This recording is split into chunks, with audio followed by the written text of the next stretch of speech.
নমস্কার, কেমন আছেন সকলে? আশা করি সকলে খুব ভালো আছেন আর আমরাও ভালো আছি।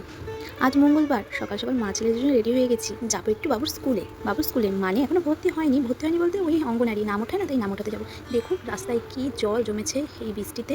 তাহিরপুরের রাস্তা বলে কথা, প্রতিটা রাস্তার একই অবস্থা।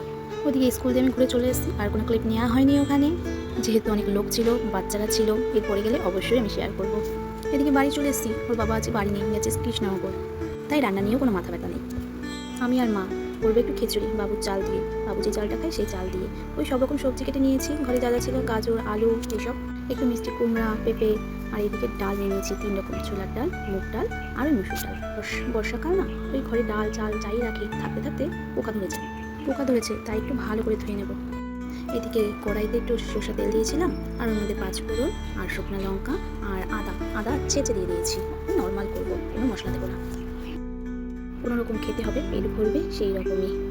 তারপর ওর মধ্যে সব রকম সবজি দিয়ে একটু ভেজে তারপর ডালটা দিয়ে দেবো। ডালটা দিয়ে আবার একটু মশলা বলতে নুন আর হলুদ আর কাঁচা লঙ্কা এই দিয়ে ভালো করে একটু কষিয়ে নেবো। তারপর চালটা ধুয়ে রেখেছিলাম সেই চালটা দিয়ে আর একটু কষাবো।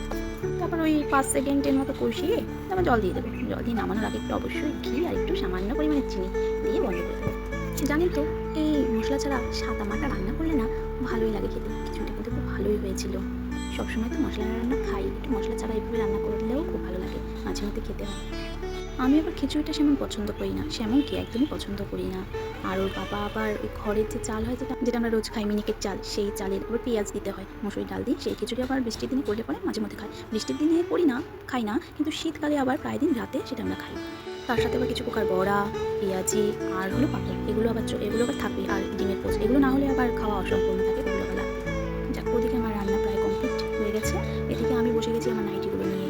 আমার নাইটিগুলো মানে এখনকার মানুষ এত কাজ কম করতে চায়। নাইটি আগে দেখতাম পুরো ফুল টানা আগে সেলাই করতো, তারপর হাতা লাগাতো, কিন্তু এখন তা করি না। এখন একবারে হাতা দিয়ে পুরো একদম মেরে দেয়। তা ওই হাতা খুললে পরে সেই জায়গাটা সেলাই খুলে যায়, আর এত লম্বা, আর আমি তো আর এত লম্বা না, নাইটিগুলো অনেকটা লং হয়ে যায়। এর জন্য নাইটিগুলো আমার মা দিচ্ছে কেটে, মানে দেবে কেটে, আর আমি সেগুলো সেলাই করবো। আর বগলের কাজটাও একটু খাপাবো, অনেকটাই ডিপ হয়ে রয়েছে, অনেক দিন ধরে করবো ভাবি, কিন্তু করে আর উঠতে পারি না, সময় পাই না। তা আজকে ফাইনালি নিয়ে বসে পড়েছি। হ্যাঁ, এদিকে আমার বাবুটার সাথে একটু দুষ্টুমি করছি, ও কিন্তু ঘুমিয়ে আছে, তাও আমি আবার ওকে ভালো করে একটু দেখছি, ঘুমাচ্ছে। এতক্ষণ তো কাজের তাড়নায় ওর কাছে আসা হয়নি, এর জন্য একটু ওর সাথে দুষ্টুমি করছিলাম। আর ওইদিকে মাকে অনেকক্ষণ ধরে বলছি মা নাইটিগুলো কেটে দাও, তা মা ফোন নিয়ে বসেই রয়েছে। যাক, মা নাইটিগুলো কাটা আরম্ভ করলো, কিন্তু সেলাই করতে করতে আমার যে কি হাত ব্যথা হয়েছে, আর এত ঘের, ওগুলো সেলাই করতে এত সময় লাগে, প্রচণ্ড অভ্যর্থ আলিস্য, করতে ইচ্ছে করে না। আর এদিকে আমি এতটাই বেটো, এত কাটার পরেও না, তাও মনে হচ্ছে আমার পায়ে বাঁধে, পরে দেখেছি মনে হচ্ছে আমার পায়ে বাঁধছে, কিন্তু আমার মা আর কাটতে চাইছে না, বলছে এরপরে বেশি কাটলে পরে আর ভালো লাগবে না। যাক, এদিকে আমি আমার কাজ করতে থাকি, দেখি কতক্ষণ সময় লাগে আমার, আর আপনারাও আমার ভিডিও দেখতে থাকুন। আর অবশ্যই কেমন লাগলো একটা কমেন্ট করে জানাবেন, ভালো লাগলে একটা লাইক করে দেবেন, আর সবাই সুস্থ থাকবেন এবং সাবধানে থাকবেন, আর আশীর্বাদ করবেন আমরাও যেন ভালো থাকি।